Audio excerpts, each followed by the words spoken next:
what's up, everybody? It's the Liberal Loudmouth. Now, I know my conservative friends are always worried about the Second Amendment.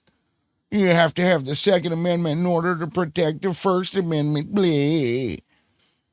They're worried that somebody's going to take their guns and then they won't be able to defend themselves against the government. Bullshit. Disarming the people is not the first priority for any authoritarian dictator takeover of a country. It's not. The first step is and will always be the media. Because if you disarm this, the people that have these are at your disposal. You can tell them to, hey, go do that. Okay. Burp, burp, burp. If they don't have a brain to think with, they are gullible, they're naive, they'll think that they're doing it for the right reasons. Just like with Hitler, the first step that he took was to take over the media. Now, he did it in more of a in-your-face type of way, but they can't do that anymore, right? Because we're supposedly a free nation. But they don't have to. And I've been saying that the media is going to start falling in line. It's going to happen. And it's either going to happen because they are afraid and they're owned by corporations. They're afraid, so they'll do like Mika Brzezinski and Cenk Uygur and Joe Scarborough. And, oh, please, Trump. Oh, please, God, please. I'm sorry for my transgressions against thee. That's what they'll do. So that's one way that you can control the media is by scaring the shit out of them with lawsuits or whatever else. Another way to do it is to declare that they are a terrorist organization. For example, if you have any media organization that is critical of Israel, Donald Trump's administration could say they're supporting terrorism. In fact, there is a bill called H.R. 9495 that allows the Secretary of Treasury to deem a nonprofit organization as a terrorist supporter for any kind of support whatsoever. It doesn't say monetary support. And it's working its way through, and they're pushing it. They're pushing it hard.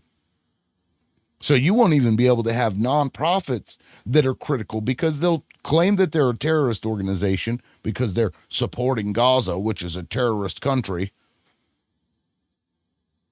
And then they'll get rid of them. They'll remove their tax-exempt status. They'll fine them. They'll do this. They'll do that. That's another way that they're going to do it. There's yet another way for them to take over the media in this country, and they really have already started this way. Let me show you what I mean. Right here is Donald Trump Jr. Hey, Elon Musk, I have the funniest idea ever. Comcast is putting MSNBC up for sale. CNN just announced massive layoffs coming. So let's scroll down. Elon Musk asks, how much does it cost? That's yet another way to take over the media is to just purchase it. And Elon Musk already controls Twitter. So if Elon and Donald Trump can find a way that their narcissistic personalities don't butt against each other, Elon Musk will end up being Joseph Goebbels. And that's just the way it's going to go. Imagine if CNN and MSNBC were purchased by Elon Musk. He would own MSNBC, CNN, and Twitter. Do you think that you would be able to find any news that was combative to Donald Trump at that point? It's like, well, if you don't do what we say, we're just going to buy you up or we're going to sue you into the ground. This is a serious problem, folks. I mean, just I'll put it back up there again, just so it'll sink in. Hey, Elon Musk, I have the funniest idea ever. How much does it cost?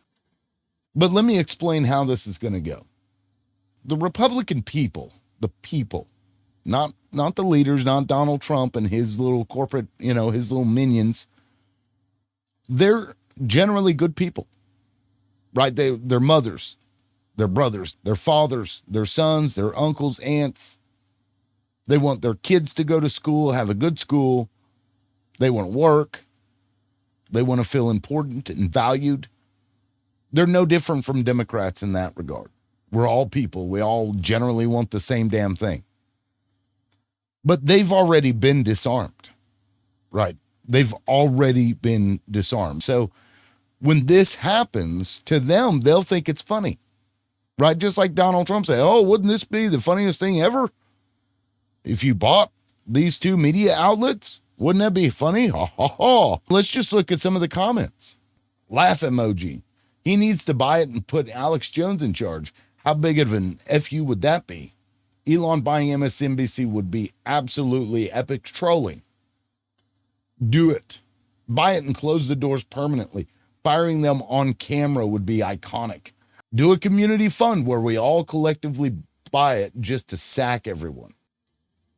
So these people who are not terrible people necessarily, they think it's funny. One of them even said, oh, I'd rather be a funny troll. Ha, ha, ha.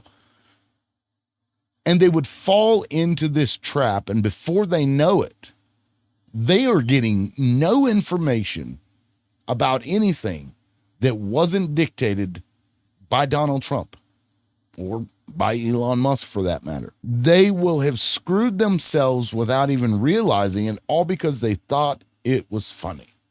You gotta open the lips. People in Oklahoma be like, oh, I know we're in last place, but oh my God, those liberal tears are so delicious. That's all they care about. So it's going to be really, really, really easy to convince his people to go through and get rid of all of the media. But by this time, it's too late for anybody to step in and intervene. It's just too late. And in fact, I'd argue that it's already too late. So I don't know that there's any way to stop it necessarily, other than to just make sure we keep talking about it. Maybe that'll stop it, because then they won't want us to have been right. Maybe that's a way out of it.